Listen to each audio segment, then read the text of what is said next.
에게 하나님의 놀라운 축복이 넘치기를 주의 이름으로 축원합니다.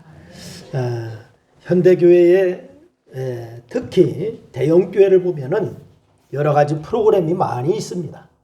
아무래도 다양한 욕구를 가진 성도들을 대하려면은 여러 가지 프로그램이 필요한 것 같습니다. 이런 프로그램 중에서 상당수는 상담과 관련된 것이 많이 있습니다. 아무래도 우리 사회가 먹고 살기 바빴을 때는 기도하고 부흥해하는 것에 관심이 많았지만 이제는 어느 정도 먹고 사는 문제에 벗어난 시점이 되었습니다. 이런 때에는 다양한 심리적 문제들이 나타나기 마련입니다. 그래서 이런 때에는 다양한 심리적 문제가 나타나는데 부부관계, 또한 부모와 자녀의 관계, 대인관계, 또한 등등 여러 가지 그러한 문제들이 나타나고 있습니다. 그동안 신경 쓰지 못했던 일들이 많아서 알게 모르게 갈등하는 모습들이 적지 않았다라고 하는 것을 단면적으로 드러내주는 것입니다. 그래서 교회가 이런 심리적 부담을 다뤄준다면 참 좋을 거예요. 그래서 다양한 프로그램 중에 이렇게 사람의 심리적 부분을 다루는 일들이 중요해지고 있다라고 하는 것을 우리 사회를 봐도 알 수가 있습니다. 심적 부분을 다룬다. 그래서 이 분명 교회는 가지고 있는 자산을 통하여서 이런 문제에 접근하는 것은 바람직한 일이다. 일면 바람직한 일이다. 이렇게 얘기할 수가 있습니다. 교회가 이런 프로그램 효과를 바로 이제 효과 있게 운영한다면은 지역 주민과 또한 성도들에게 유익한 것이 될 수도 있습니다. 신앙을 가진 가정에도 이런 문제가 일어난다고 하는 점에 또한 필요하기도 합니다. 그런데 문제는 뭐냐? 교회가 프로그램으로 사람들의 관심을 끌려고 하고 그런 목적 아래에서 여러 프로그램들이 운영되고 있는 면도 있다라고 하는 것을 우리가 간과하면 안 됩니다. 이런 또한 경우에 따라서는 시대에 뒤처지지 않기 위해서 철학적인 고려 없이 프로그램만 도입해서 운영하는 경우도 있는 것을 보게 됩니다. 이런 프로그램 한두 개쯤은 있어야 어디 가서 말할 수 있다라고 생각하는 거죠. 바로 우리 교회는 이런 프로그램이 있다라고 얘기하려고 하는 그런 것도 있다는 거예요. 그래서 심지어는 이런 프로그램이 성경 공부나 설교를 대체하는 현상까지 나타나고 있는 것을 보게 됩니다. 교회가 사회적 책임을 다하려고 하는 입장에서 다양한 심리 프로그램을 운영하는 거 바람직하지만은 이것이 바로 이 설교를 대체할 수가 없는 거예요. 복음은 복음으로서 갖는 고유한 영역이 있는 줄로 믿으시기를 바랍니다. 그리고 교회 존재 이유는 바로 이 복음에 있다라고 하는 사실도 잊지 마시기를 바랍니다. 교회가 존재하는 것이 다른 프로그램을 운영하는 데 있는 것이 아닙니다. 복음에 있는 거예요. 어느 시대에든지 교회가 가져야 할 질문 중에 하나는 뭐냐? 복음에 얼마나 충실한가? 이것을 꼭 질문해야 될 줄로 믿으시기를 바랍니다. 만약 복음에 충실하지 못하다면 여러 프로그램, 특히 심리학적인 프로그램이 많다면은 그것은 교회로서 건강한 모습이라고 할 수가 없을 거예요. 그런데 이 시중에 이런 책이 있어요. 심리학에 빠진 기독교라고 하는 책이 있습니다. 심리학에 빠진 기독교라고 하는 책이 나왔는데 바로 이것은 현대교회가 복음에 충실하지 못하다라고 하는 것을 보여주는 단면입니다. 그러면서 상담을 비롯한 심리학적인 프로그램에 더 치중한 모습을 반영하고 있는 모습인 거예요. 여러분, 이런 점에서 우리는 복음에 충실한 교회인가 이것을 돌아봐야 될 줄로 믿습니다. 우리 신광교회는 복음에 충실한 교회가 될 수 있기를 주의 이름으로 축원합니다. 그리고 이런 홍찰은 교회에만 적용할 게 아니라 성도 개인에게도 적용해야 돼요. 여러분, 우리는 복음보다 더 우선하거나 더 가치 있게 여기는 게 있다면 그것이 바로 우상숭배라고 하는 점을 알아야 됩니다. 이런 복음적인 가치를 우선하는 삶의 지향을 분명히 해야 될 줄로 믿으시기를 바랍니다. 그래서 오늘 갈라디아서를 살펴보면서 은혜를 나누려고 하는데, 갈라디아서는 바울이 전한 복음의 핵심이 담겨져 있는 그러한 성경이에요. 바울이 전한 복음의 핵심, 흔히 바울이 전한 내용을 알려면은 로마서를 읽으라고 사람들이 얘기합니다. 그런데 그것에 대해서 보다 집약적으로 알고 싶으면은 갈라디아서를 읽어라 이렇게 얘기합니다. 여러분, 그만큼 갈라디아서는 바울이 전하는 복음, 그리고 이 복음을, 그 복음을 가장 중요하게 여긴 바울 자신에 대해서 잘 드러내주는 성경이다 이렇게 얘기할 수가 있습니다. 여러분, 따라서 우리는 갈라디아서의 한 부분인 오늘 본문을 통하여서 성도의 정체성을 다시 한번 점검하는 시간을 갖도록 하겠는데, 여러분, 이를 위해서 저는 여러분에게 먼저 오늘 본문을 통하여서 세 가지 질문을 할 것입니다. 먼저는 첫째 질문인데, 나는 계시를 받은 자인가? 라고 하는 사실입니다. 여러분에게 묻습니다. 여러분은 계시를 받은 자입니까? 여러분, 한국적 상황에서 사실 이 계시를 받았다라고 하는 표현이 왜곡되는 경우가 종종 있습니다. 계시라고 하는 것, 다른 사람과 구별되는 모습으로 특별하게 하나님의 지시하심을 받는 것을 의미하는 경우가 한국교회에서는 그렇게 사용되는 경우가 많이 있습니다. 가령 하나님의 음성을 직접 들었다든지, 환상을 직접 보았다든지, 하나님의 뜻이 담긴 꿈을 꾸었다든지, 아니면 기도하는 가운데 강렬한 그 무엇인가 느꼈다든지, 이것을 계시라고 얘기하는 경향이 많이 있습니다.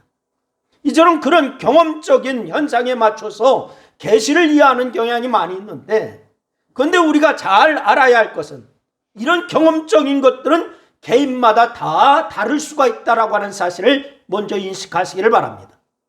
여러분, 하나님께서는 지금도 필요하시다면 언제든지 이런 것들보다도 더 놀라운 체험을 하게 하실 수 있는 분입니다. 하지만 어디까지나 제가 말씀드린 가운데 필요하시다면 이라고 말씀드렸어요. 필요하시다면. 여러분, 왜냐하면 하나님께서는 이미 충분한 당신의 계시를 우리에게 다 주셨습니다. 뭐를 통하여서?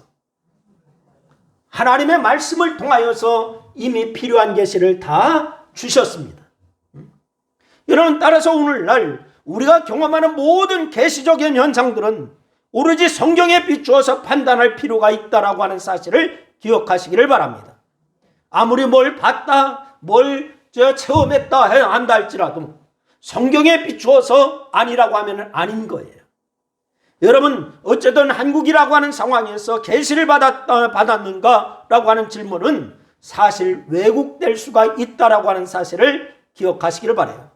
그래서 저는 오늘 본문에서 의미하는 내용이 무엇인지와 더불어서 오늘날 우리에게 어떻게 적용할 것인지에 대해서 여러분에게 말씀을 드리려고 합니다. 먼저 우리는 바울이 자신은 계시를 받았다라고 하는 분명한 의식이 있었다고 하는 점을 보아야 됩니다. 자신은 계시를 받았다라고 얘기했어요. 그는 자신의 일에 대해서 이 근원을 오늘 12절 말씀해 보니까 오직 예수 그리스도의 계시로 말미암은 것이다 라고 이렇게 말씀하고 있습니다. 누구의 계시로 말미암아서 됐다고요? 예수 그리스도의 계시로 말미암아. 그리고서 이것을 이해할 수 있는 말도 제시했습니다. 그것이 바로 16절 말씀입니다. 우리 16절 말씀 한번 읽겠습니다. 다 같이 시작. 그의 아들을 이방에 전하기 위하여 그를 내 속에 나타내시기를 기뻐하셨을 때에. 여러분, 이처럼 계시라고 하는 것은 기본적으로 하나님께서 나타내 주시는 거예요. 누가 나타내 주시는 거라고요? 하나님께서 나타내 주시는 거예요. 주체자는 어디까지나 하나님이십니다. 결코 개인이 갖고 싶다고 갖는 것이 아니에요. 내가 보려고 해서 보는 것이 아니라고 하는 말이에요. 이런 계시를 바로 이 헬라어로는 아포칼립시스라고 이렇게 얘기합니다. 여러분, 이 말의 자체가 가려진 것을 걸러내고 보여준다라고 하는 것을 의미합니다. 가려진 것을 걸러내고 보여준다. 따라서 그리스도의 십자가의 복음은 내가 알려고 해서 알게 되는 것이 아니라는 거예요. 여러분, 또 믿으려고 해서 믿어진 게 아닙니다. 내가 믿으려고 해서 믿어진 게 아니에요. 오직 하나님께서 그것을 깨닫게 하실 때만 알게 됐고 하나님께서 믿게 해 주실 때만 믿어진 거예요. 그래서 이 바울은 자신이 전하는 복음에 대해서 뭐라고 하느냐? 내가 만들어낸 것이 아니다 라고 이렇게 얘기하고 있습니다. 내가 만들어낸 것이 아니다. 분명히 하고 있어요. 자신이 복음 전도의 사명을 받은 것도 온전히 하나님께서 부르셨기 때문에 이루어진 일이다. 할렐루야. 여러분, 이 바울은 이에 대해서 분명하게 얘기합니다. 11절 말씀에서 뭐라고 하느냐? 사람의 뜻을 따라 된 것이 아니다 라고 이렇게 말씀하고 있습니다. 사람의 뜻을 따라서 된 것이 아니다. 그렇다면 우리가 성도가 된 것은 내 공로가 아니라고 하는 사실을 인정하여야 합니다. 할렐루야. 내 의지가 아닙니다. 오직 하나님께서 나에게 예수 그리스도의 십자가를 밝혀주셨기 때문에 믿어지고 제자가 된 줄로 믿으시기를 바랍니다. 전적으로 하나님의 역사예요. 여러분, 우리는 어떤 직업을 가졌든지 간에 복음 전도의 사명을 받은 자인 줄로 믿으시기를 바랍니다. 복음 전도, 그러면 목사나 전도사님이나 뭐 이렇게 특별한 사람만, 선교사나 이렇게 특별한 사람만 하는 것이다. 아닙니다. 여러분이 어떤 직업을 가지고 있든지 간에 여러분 그 복음 전도의 사명을 받은 거예요. 그 자리에서. 그런데 이 사명은 내 힘으로 해나가는 게 아니라라고 성경은 분명히 말씀을 하고 있습니다. 전적으로 하나님의 힘으로 감당해 나가는 줄로 믿으시기를 바랍니다. 예수 그리스도의 십자가의 보혈의 은혜를 깨닫게 해주신 하나님을 의지하여 나갈 때에만 비로소 우리는 복음 전도의 사명을 감당하게 될 줄로 믿으시기를 바랍니다. 이런 의미에서 우리는 계시를 받았다라고 이야기할 수가 있는 거예요. 다 같이 나는 계시를 받은 사람이다. 그래, 믿는 자는 계시를 받은 거예요. 물론 계시를 받았다라고 하는 명제에 대해서 정리가 좀 필요하긴 해요. 계시라고 하는 고유한 개념 자체는 하나님께서 당신의 말씀을 주실 때 역사하는 것을 의미한다라고 말씀을 드렸습니다. 여러분, 바로 영감에 대한 개념을 이야기하는 거예요. 여러분, 그런 의미에서 계시는 선지자와 사도에게만 임했다라고 할 수가 있습니다. 그런데 그래서 선지자들과 사도들의 글 이외의 것을 바로 정경, 성경 안에 포함을 시켰나요? 안 시켰나요? 네? 안 시켰어요. 성경 안에, 정경 안에 들어오지를 못했습니다. 오직 저들의 저작만을 하나님께서 주신 계시로 받아들인다고 하는 점에서 성경이라고 할 수가 있는 거예요. 정경이라고 하는 거예요. 그런데 이 개념의 폭을 넓혀서 하나님의 뜻을 알게 하시는 것이라고 하는 관점에서 보면은 여러분, 성도들에게 하나님께서 깨우쳐 주실 때마다 계시를 받았다라고 할 수도 있는 겁니다. 그래서 굳이 구분하자면은 이것을 신학적인 용어로 뭐라고 하냐? 조명이라고 얘기합니다. 조명해 주셨다. 그러니까 원초적인 말씀을 알려주시는 것이 아니라 이미 주신 말씀을 깨닫게 하시는 거예요. 이미 주신 말씀은 뭐입니까? 말씀, 성경입니다. 정경. 그래서 이 말씀을 통하여서 깨닫게 해주시는 거예요. 이런 점에서 성도 누구나 계시를 받았다라고 하는 것으로 말할 수가 있다라고 하는 것입니다. 여러분, 다만 이 경우에 받았다라고 하는 계시가 타당하려면은 원초적인 계시인 성경에 위배되는 것이어서는 곤란합니다. 성경에 위배되어서는 안 돼요. 여러분, 중요한 것은 뭐냐? 우리가 예수 그리스도의 십자가를 통하여서 구원받았다라고 하는 게 믿어지면은 그는 계시를 받은 자입니다. 여러분에게 묻습니다. 여러분은 예수 그리스도를 십자가를 통해서 구원받은 자가 확실합니까? 예수 그리스도의 십자가를 통하여 구원받으셨습니까? 여러분, 그것이 믿어졌다면 여러분 믿어지는 사람은 계시를 받은 자예요. 할렐루야. 그래서 계시받았다 그러니까 어느 특별한 사람만 계시받았다라고 해서 아이고 거기 가자, 이게 잘못된 거예요. 그리고 이런 의미에서 자신이 계시를 받아서 하나님의 성도가 되었다면 분명히 하여야 합니다. 이것은.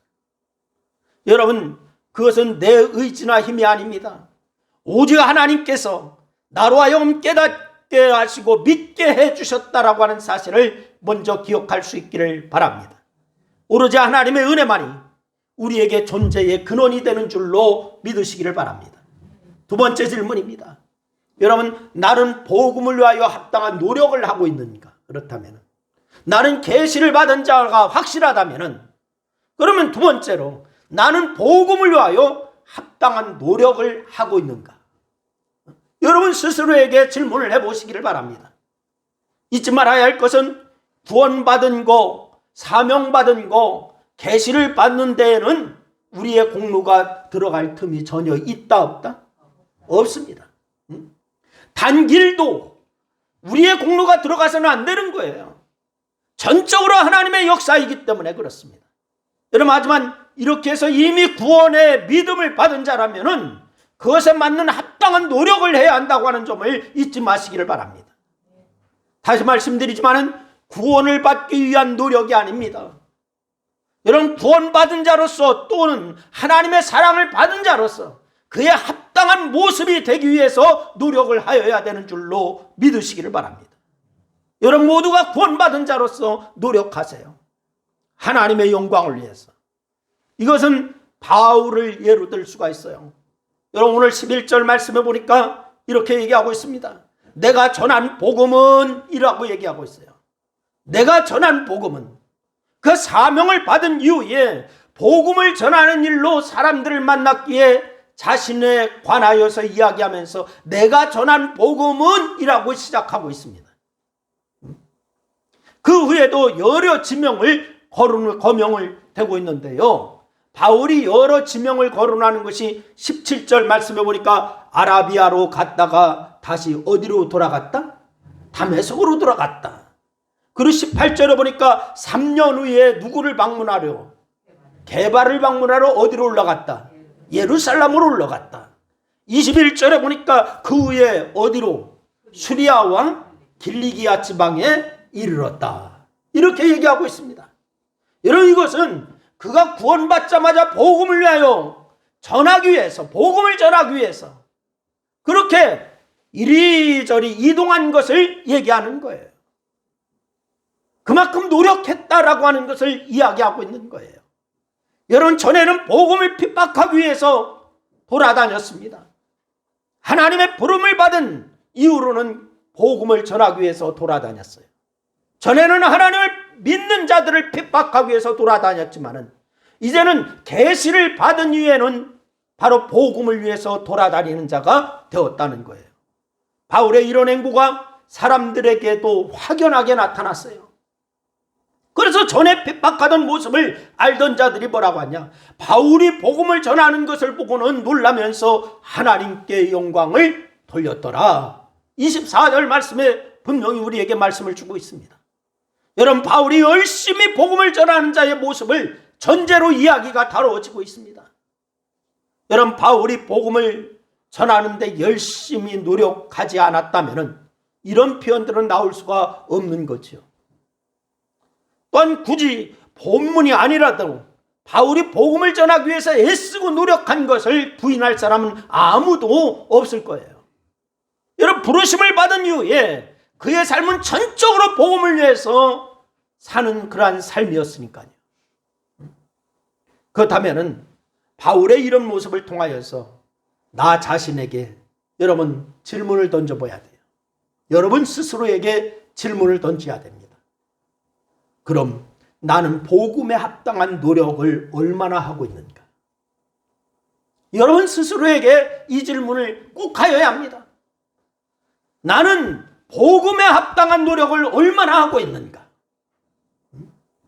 여러분 예수 믿은 지가 몇 년 되셨습니까? 여러분은 70년 되신 분도 있을 거고 어떤 분은 50년 되신 분도 있을 거고 보니까 다 10년은 다 넘으신 것 같네. 그러면 여러분은 복음을 위해서 복음에 합당한 노력을 얼마만큼 하시고 있습니까? 우리가 하나님의 은혜로 십자가의 구속을 받은 것은 감사한 일이에요. 너무너무 감사한 일이에요. 그런데 감사하다고만 하면서 은혜 받은 자리에만 머물러 앉아 있는 게 아니냐는 것. 이것을 우리가 우리 자신을 돌아보자는 거예요. 은혜 받은 자리 감사하다, 감사다, 고맙다 이러고서 머물러 앉아있는 것만은 아닌가. 여러분, 이런 모습을 부인할 수가 없는 것이 오늘 많은 사람들이요, 많은 크리스찬들이 썬데이 크리스찬이라고 하는 단어가 생겼어요. 썬데이 크리스찬, 주일에만 교회를 오는 성도로 살아가는 경우, 주일에만 교회에 왔습니다. 주일에만 교회에 앉아서 크리스찬입니다. 우리는 모두 주일에 교회에 모여서 예배할 때에는 하나님의 자녀이고 은혜가 충만한 자예요. 그런데 그 모습은 교회의 문턱을 나서는 순간부터 사라져버립니다. 교회의 문턱에서 성도라고 하는 직함을 고스란히 내려놓고 다시금 세상에서 있었던 모습을 그대로 챙겨가지고 돌아갑니다. 이것이 바로 썬데이 크리스찬의 모습입니다. 그래서 세상에서 구별되는 모습이 아니라 세상 사람들과 너무나도 똑같이 세상의 방식대로 살아가기에 바쁩니다. 여러분, 삶에서 성도다운 모습, 곧 사명자다운 모습은 하나도 나타나지 않습니다. 사는 모습은 참 바쁩니다. 그런데 그 바쁜 모습은 받은 은혜를 더욱 풍성하게 하려고 하는 열심이 아니라 세상 욕심을 채우려고 하는 욕심만 가득 차 있습니다. 그 욕심은 코로나 시대에 세상의 바쁜 이제 나쁜 모습으로 우리에게 나타난 경우도 있습니다. 저는 이 첫 번째 던진 질문, 곧 나는 계시를 받은 자인가? 라고 하는 질문이 근원적이라고 하는 점에서 중요하다고 생각하지만 그것을 전제로 하여서 나는 계시를 받은 자다라고 하는 것을 전제로 하여서 더 중요한 질문은 바로 두 번째 질문이라고 생각이 들어요. 성도다운 모습으로 부르심을 이루어 나가기 위해서 삶에서 노력하는 모습이 있어야 하기 때문에 그렇습니다. 여러분의 모습에서 성도다운 모습이 나타날 수 있기를 주의 이름으로 축원합니다. 사랑하는 여러분, 수시로 질문을 하시기를 바랍니다. 나는 복음을 위하여 그에 합당한 노력을 하고 있는가? 나는 복음을 위하여 그에 합당한 노력을 하고 있는가? 여러분 스스로에게 질문하여야 합니다. 바울의 경우를 보면은 그가 얼마나 노력했던지, 그의 행보를 인하여서 많은 사람들이 하나님께 영광을 돌렸다라고 24절 말씀에 얘기하고 있습니다. 과연 우리의 행보로 인하여서 다른 사람들이 하나님께 영광을 돌리고 있는지 나 자신을 돌아보면서 점검하는 이 시간이 될 수 있기를 주의 이름으로 축원합니다. 그리고 세 번째 질문입니다. 세 번째 질문은 이 모든 것이 하나님의 은혜로 이루어진 것임을 아는가? 라고 하는 거예요. 나의 나 된 것은 하나님의 은혜다 라고 고백할 수가 있는가? 여러분, 지금 가끔 교회에서 열심히 봉사하는 사람들 가운데 나타나는 현상 중에 하나가 뭔지 아십니까? 어느 순간부터 교회의 주인이 되어 있다라고 하는 거예요. 여러분, 주인의식을 갖고 주체적으로 봉사한다라고 하는 의미가 아닙니다. 이 말은 주인의식을 갖고서 주체적으로 봉사하는 것은 상당히 바람직하고 좋은 일입니다. 자신의 생각이나 의견대로 되지 않으면 견디지 못한다라고 하는 의미로 주인이 되어 있다라고 하는 것을 말씀드린 거예요. 어느 사이에 가르치려고 하는 자가 되어 있습니다. 판단하려고 하는 자가 되어 있습니다. 그래서 다른 사람의 행동에 대해서 감나라, 대추나라, 배나라 이렇게 하기 시작합니다. 여러분, 그렇게 자기의 생각에 미치지 못하면 때로는 면박을 주기도 합니다. 어느새 평가자가 되어서 다른 사람들을 등급을 나누기도 합니다. 저 사람은 신앙이 좋은 사람, 저 사람은 신앙이 개떡 같은 사람, 뭐 이렇게 평가하기도 합니다. 이렇게 할 수 있는 이유는 하나예요. 자신이 기준이 되어 있기 때문에 그렇습니다. 자신이 기준이 되어 있는 거예요. 자신만큼 무엇인가 해야 한다고 하는 거지요. 이런 분들이 많이 쓰는 단어, 요즘 젊은 사람들이, 젊은 청년들, 젊은 사람들이 쓰는 거, 나 때는 이라고 얘기하지 않습니까? 나 때는. 여러분 젊은 사람들은 이것을 비꼬아서 라떼, 커피에 라떼가 있거든요. 그러니까 라떼는 이라고 말을 표현합니다. 라떼는 이라는 말을 자주 하면은 젊은 사람들이 뭐라 하냐? 꼰대라고 얘기하죠. 꼰대라. 그런데 바로 그런 현상이 교회 안에서 나타나고 있다는 거예요. 여러분 하나님의 은혜로 구원받은 이후에 부르심을 온전히 이루기 위해서 노력해야 합니다. 그런데 그렇게 하고도 고백하는 것은 한결같이 우리가 고백해야 할 것은 뭐냐? 하나님의 은혜뿐이었습니다 라고 하는 고백이어야 되는 줄로 믿으시기를 바랍니다. 하나님의 은혜뿐이었습니다.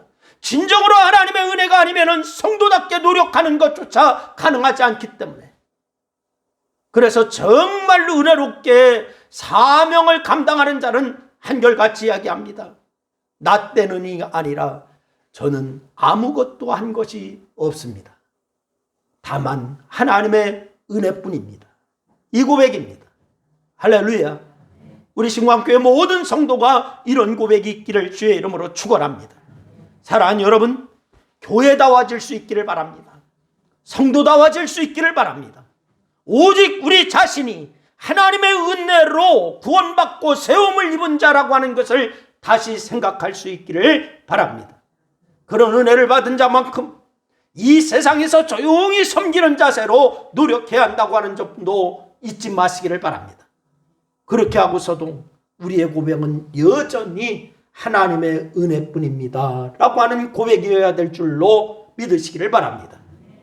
여러분 그런 모습으로 일한다면 여러분을 통하여 하나님의 나라는 더욱 공고하게 세워질 것이고, 우리 교회는 정말 하나님께서 영광을 받는 교회가 될 줄로 믿습니다.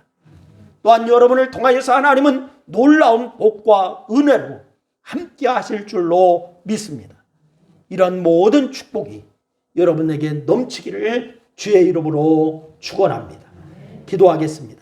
우리 말씀을 생각하면서 우리 한 2분 동안 합심하여서 함께 기도합니다. 같이 기도합니다. 아버지 하나님, 은혜와 사랑을 고맙고 감사합니다.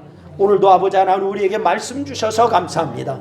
하나님, 우리가 정말 하나님의 은혜로 이제까지 왔습니다. 그의 은혜로 우리를 불러주셨고, 또한 아버지 하나님 그의 은혜로 아버지라 부를 수 있는 특권까지 주셨고, 하늘 백성으로 삼아주셨고 성도로 삼아주신 것을 믿습니다. 아버지 하나님이 또한 사명도 맡겨주신 것을 믿습니다. 우리가 아버지 하나님의 이런 은혜 가운데 거하는 것이 하나님의 큰 은혜요 아버지 하나님 감당할 수 없는 은혜임을 고백하오니, 이제부터 아버지 하나님의 정말 은혜 가운데 거하는 저희들 되게 도와주시고, 이제는 아버지 하나님의 주님 앞에 아버지 하나님의 정말 우리 자신을 저 복종시킴의 역사가 있기에 부족함이 없도록 하나님 역사야 주시옵소서. 오늘 이 시간도 주께서 함께하여 주시고 영광 받으심을 감사합니다. 우리 신광교회 모든 성도들이 정말 아버지 이 땅에 사는 동안에 아버지 하나님의 주의 영광을 위해서 힘쓰는 성도들 되게 도와주시고, 온전히 아버지 영원한 나라를 준비하는 성도들이 되기에 부족함이 없도록 하나님 역사야 주시옵소서. 오늘 이 시간도 주께서 함께하여 주시고 영광 가운데 함께 하심을 감사하며 우리 주님 예수님의 이름으로 기도드리옵나이다. 아멘. 아멘. 할렐루야. 감사합니다. 이 시간에 교회 소식 시간입니다. 여러분 오늘 예배드린 여러분 모두에게 하나님의 놀라운 축복이 넘치기를 주의 이름으로 축원합니다. 코로나 시기인데 여러분 말씀과 기도 생활을 게을리하지 않기를 바랍니다. 말씀 읽고 또한 기도하고 또한 카톡 좀 올리라고 했는데 안 올리시더라고. 그래서 요즘 제가 계속 기도하다가 한 20일 저녁 집회를 할까 그랬는데, 아이고 코로나 시기에 어떻게 모여요 이런 분들이 계시더라고. 또 이게 손가락질 당해요 이러더라고. 그래서 일주 저녁 집회 제가 이제 오늘 여러분 포스터도 붙어 있는데 교회도 주보에도 나와 있는데, 여러분 일주 고난주간 한 주 저녁 집회합니다. 그래서 꼭 또 못 나오시는 분은 유튜브로 여러분 이제 실시간으로 전송해 드리겠습니다. 그래서 이때는 꼭 매일 5,000원 이상 헌금 준비하시고 정말 우리가 기도할 수 있기를 바랍니다. 기도가 답입니다. 다 같이 기도가 답이다. 기도가 답이다. 예, 그렇습니다. 꼭 기도할 수 있기를 바랍니다. 할렐루야. 예, 나라 민족을 위해서 꼭 기도해 주시기를 바랍니다. 그리고 오늘 이제 우리 진정애 본사님 인천 길병원에 무릎 인공관절 위해서 입원하시는데 내일 입원하세요? 모레 입원하시는데 기도해 주시기를 바랍니다. 또 하나는 기쁜 일이 있습니다. 우리 이응현 권사님 둘째 아들 오늘 혼인 신고합니다. 내일 혼인 신고합니다. 미국의 보스턴으로 가게 되어서 이제 혼인 신고하고 차후에 이제 한국에 나와서 예식을 또 하겠다라고 합니다. 여러분 기도해 주시고 또한 기쁜 일입니다. 독일에서 지금까지 있다가 이제 보스턴으로 이렇게 가게 되어서 이제 내일 영사관에 가서 혼인 신고하고 그리고 한국에 나와서 이제 예식하고 이렇게 할 겁니다. 위해서 기도해 주시기를 바랍니다. 다른 광고 있으면은 해 주시기를 바랍니다. 없으면 우리 다 일어나셔서 436장 찬송을 드리고 축도하겠습니다.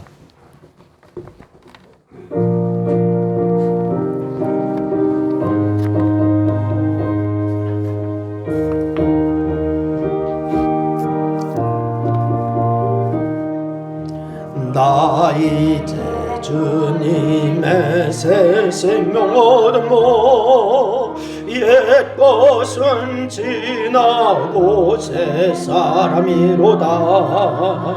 그 생명 내 맘에 강같이 흐르고 그 사랑 내게서 해같이 빛난다. 영생을 누리며 주 안에 살리라. 오늘도 내일도 주 함께 살리라. 주 안에 감추인 새 생명 얻으니 전에 좋던 곳 이제는 값없다. 하늘의 은혜와 평화를 맛보니 찬송과 기도로 주 함께 살리라. 영생을 누리며 주 안에 살리라. 오늘도 내일도 주 함께 살리라. 산천도 조목도 새 곳이 되었고 죄인도 원수도 친구로 변한다. 새 생명 얻은 자 영생을 누리네. 주님을 모신 맘새 하늘이로다.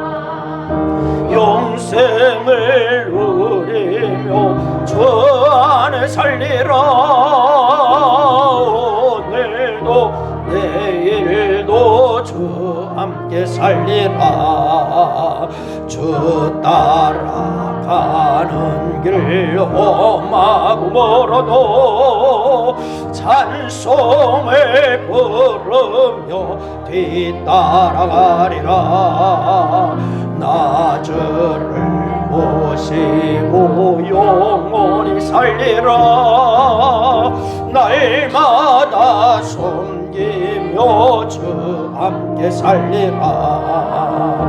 영생을 누리며 주 안에 살리라. 오늘도 내일도 주 함께 살리라.